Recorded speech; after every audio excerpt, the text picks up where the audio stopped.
হায়াত মৌতের মালিক আল্লাহ, ন্যূনতম সিকিউরিটি নিয়ে চলাও হলো সুন্নাহ। মানে আমরা যে লড়াই নেমেছি, আমার একটা মনে হয় কি, কোনো রাজনীতিবিদের না বাসায় মৃত্যুটা হইতে পারে না, এটা কোনো ভালো মৃত্যু না।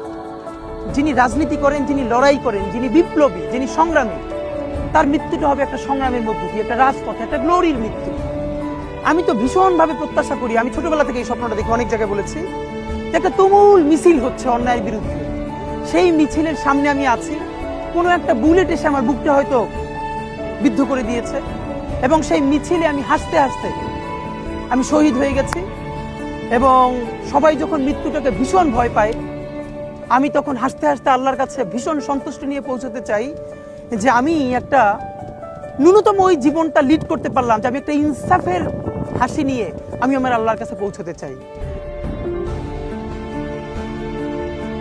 আমি চিরবিদ্রোহী বীর, বিশ্ব ছড়ায় উঠিয়াছি একা, চির উন্নত মানসী।